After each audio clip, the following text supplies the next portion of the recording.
आपने बहुत सारी चीजें बताई कि क्या इसमें गड़बड़ दिखाई देता है। आप इस निष्कर्ष पर पहुंच चुके हैं ये एक फ्लॉड एग्जाम था, कुछ भी वजह रही हो, ये एग्जाम दोबारा होना चाहिए कि नहीं? मैं नहीं पहुंच पाया, अभी नहीं पहुंच पाया, क्योंकि बहुत सारे बच्चों ने ये पेपर उम्मीद से भी दिया है, उनके ठीक भी हुए। ये मेरा फैसला है ही नहीं कि मैं ये फैसला कर दूं कि ये एग्जाम फ्रॉड है कि नहीं। जो चीजें दिख रही है, अगर फ्रॉड नहीं है तो इरेगुलरिटीज तो बहुत सारी है, ट्रांसपेरेंसी तो पूरी तरह से गायब है। क्या फिर इलाज क्या है पेपर दोबारा कराने के अलावा, और क्या इलाज है? सुप्रीम कोर्ट ने जो एक सुझाव दिया है, ये कहा कि जो बच्चे फिर से एग्जाम देना चाहें उनके पास ऑप्शन है कि वो फिर से बैठें, जो नहीं देना चाहते वो ग्रेस मार्क के बिना जो उनको नंबर मिला है उसको एक्सेप्ट कर लें। सर ये और काउंसलिंग नहीं रोकी जाएगी। ये 3 चीजें सुप्रीम कोर्ट ने, जो वेकेशन बेंच है उसने आज, तो काउंसलिंग नहीं रोकेंगे तो मतलब प्रोसेस चल रहा है एज यूजुअल। आज तो कोई मुद्दा नहीं लगा था इसके से रिलेटेड। कल लगा था एक मुद्दा, 1 तारीख की याचिका थी, आज कोई मुद्दा मंगलवार को। हाँ, कल लगा था, उसमें सुप्रीम कोर्ट। काउंसलिंग तो रुकनी चाहिए ना सर, आइडियली। आप काउंसलिंग नहीं रोकेंगे तो वो तो भाई कायदे से तो रिजल्ट रुकना चाहिए, हाँ रिजल्ट ही रुकना चाहिए था, लेकिन सुप्रीम कोर्ट में वो मामला जाता, सुप्रीम कोर्ट कुछ बोलता है, उससे पहले रिजल्ट आ गया। असल तो रिजल्ट आ गया तो उसके बाद सुप्रीम कोर्ट ने कहा कि जो लोग जो है फिर से अपीयर होना चाहते हैं, उनको लगता है कि कम आए हैं उनके नंबर, माफी चाहूंगा, ऐसा कुछ नहीं है संदर्भ में। ये 2015 का AIPMT का फैसला था, जहां पे पेपर लीक साबित हो गया था, तब माननीय सुप्रीम कोर्ट ने ये फैसला दिया। अभी फिलहाल ऐसा कोई और इस मामले में भी ऐसी कोई सुनवाई नहीं। हाँ, पर 2015 में ये प्रेसिडेंट है कि अगर पेपर लीक साबित होता है तो आप री एग्जाम कराना पड़ेगा। और इस मामले में भी बिहार के अंदर पटना पुलिस स्टेशन में, शास्त्री नगर पुलिस स्टेशन में एक पूरी FIR है, डिटेल पेपर लीक की भी एक चर्चा है, वो एक मुद्दा दबा हुआ है, वो भी एक मुद्दा नहीं, आप बात करते हैं ना उसकी कि इस मामले में पेपर लीक का भी इल्जाम है। सबसे गंभीर जो मसला है, NTA के पास तो पक्के तौर पर पता है कि गड़बड़ क्या हुई। हाँ, उनको पता है। ये संभव नहीं है कि उस एजेंसी को अब नहीं पता हो कि गड़बड़ नहीं है। वो क्या कर रही है, वो उस गड़बड़ को, हो सकता है कि वो सचमुच सिर्फ 6 सेंटर, 7 सेंटर, 2 सेंटर की गड़बड़ हो सकता है कि उस गड़बड़ी को रेक्टिफाई कर लिया जाए तो जो 22 लाख 24 लाख में से सिर्फ 50-60 हजार बच्चों का या 10,000 बच्चों के सेंटर की कोई गड़बड़ हो। लेकिन अब इसका दूसरा पहलू है, और जो अलग कह रहे हैं वो गंभीर मसला है।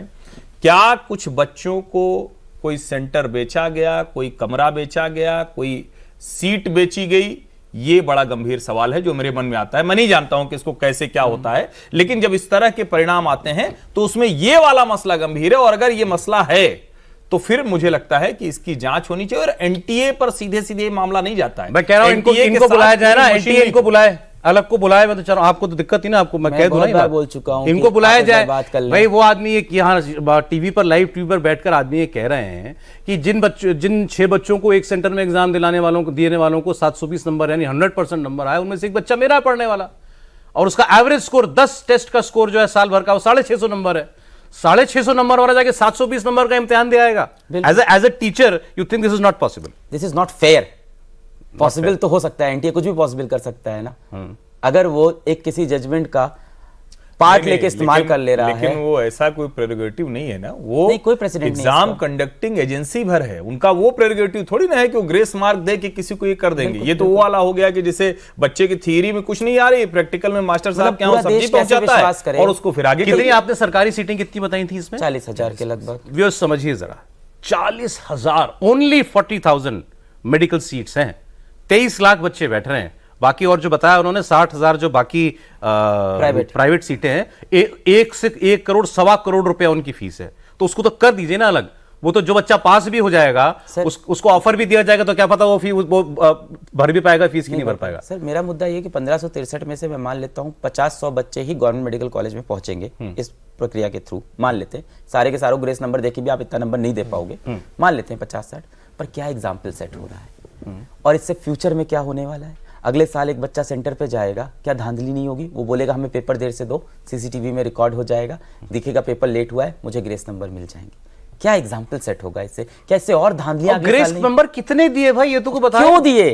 पहले कभी नहीं दिए थे, इसी साल क्यों दिए? पहले भी टाइम लॉस हुआ था। ये तो कितने दिए ये बताओ, कितने पेपर, कितना दिया कि 720 हो गया, ये आंसर है। देखिए, इतने कॉम्पिटिटिव एग्जाम में ग्रेस मार्क देना ही इस प्रक्रिया को पूरी तरह से संदेह के घेरे में लाता है। जहां 24 लाख बच्चे 1 लाख सीट के लिए हैं, और यहाँ ये भी जो लोग इसको सुन रहे हैं वो जाने कि मोदी सरकार के आने के बाद 50% सीटें लगभग बढ़ गई हैं, वरना वो भी और कम थी। तो आप इस कॉम्पिटिटिव एटमॉस्फेयर में, यानी एक तरफ सरकार की मंशा ये कि सीटें बढ़े, लोग डॉक्टर बने, लेकिन जो सीटें हैं उसको या तो बेचा जा रहा है या उसमें गड़बड़ियां की जा रही हैं, उसमें एक दूसरे को फेवर किया जा रहा है, और ये खतरनाक है। सर ये तो लॉटरी लगने जैसा हो गया। बिल्कुल। 23 लाख बच्चों 40,000 सीटें। ये तो ज्यादातर बच्चों के साथ आप अन्याय कर रहे हैं कि उनको डिप्राइव कर रहे हैं एक तरह से। ये आपने अपना डिस्क्रिशन बना लिया। ये कैसे मान लें कि आप इसमें बेईमानी नहीं कर रहे हैं? ग्रेस मार्क देने में। ग्रेस मार्क देने, सही बात है। किस आधार पर उनका चयन किया? केवल जिन लोगों ने शिकायत की उन्हीं का किया, लेकिन जिनको सचमुच अगर उनको समय ज्यादा लगा, उनका समय वेस्ट हुआ, आप तक नहीं पहुंचे, तो आप उनको ग्रेस मार्क नहीं देंगे? तो ये तो उनके साथ अन्याय है ना। उनकी तो गलती नहीं है, आप उनको उस बात की सजा दे रहे हैं जो उनकी गलती नहीं, आपकी गलती है। ये तो सिस्टम की गलती है कि उनको समय कम मिला पर्चा करने का। तो इसका रेक्टिफिकेशन तो आपको करना पड़ेगा और समान रूप से करना पड़ेगा। तो